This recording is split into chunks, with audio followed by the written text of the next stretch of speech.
In this tutorial, I'll show you how to link Calendly with Google Forms. By the end, you'll have your Calendly scheduling link placed inside a Google form so respondents can open it directly from the form and book a time. Then you can share the form with anyone who needs it. First, copy your Calendly link. Open your browser and go to your Calendly dashboard. Locate the event type you want people to schedule, then click Share or the copy link icon next to that event. If you see a share button, click it and choose Copy Link. This copies the correct scheduling URL for that specific event. If you already have the event open in a separate page, you can also copy the link from the address bar, but using the Share option helps avoid copying the wrong page. Next, open Google Forms.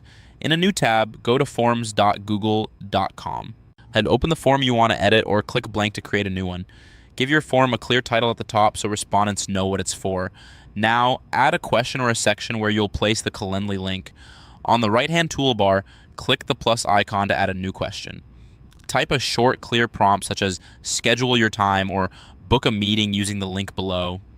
If you prefer to separate this into its own step in the form, click the add section icon on the right instead. Name the section something like schedule with Calendly so it's obvious where to click. From here, paste the link. For a question, move your cursor to the question area and open the description field. If you don't see a description, click the three-dot menu on the question and choose description. Then click into the description box under the question title and paste your Calendly link. Google Forms will turn this into a clickable link on the live form so respondents can open it immediately. If you created a section, click into the section description area below the section title and paste the same Calendly link there. You can add a short instruction such as, click this link to pick a time in Calendly, then return to the form to complete your answers so people know exactly what to do. Avoid pasting the link into an answer option. Links are best placed in a description so they're clickable. Once that's done, decide if you want to make the question required. Look at the bottom right of the question and toggle required on if you want to ensure respondents interact with that question before submitting the form. This is useful if you expect a response like a confirmation or note after booking. If the link is placed in a section description instead of a question, the required toggle won't apply to the section itself, so you can leave it as is. Either way, the link will remain clickable for your respondents. At this point, share the form. In the top right corner, click Send. If you want to email the form directly, stay on the Email tab, enter the recipients, add a subject, and click Send. To distribute a link, click the Link tab, turn on Shorten URL. If you want a simpler link, then click Copy. You can paste this link into your website, chat, or anywhere your audience will see it.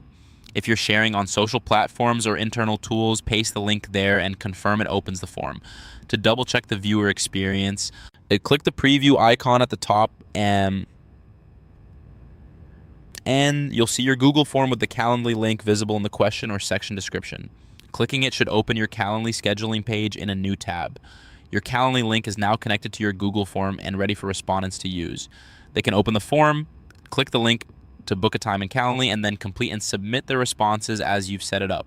For more step-by-step tutorials like this, subscribe and check out the other guides available on the channel.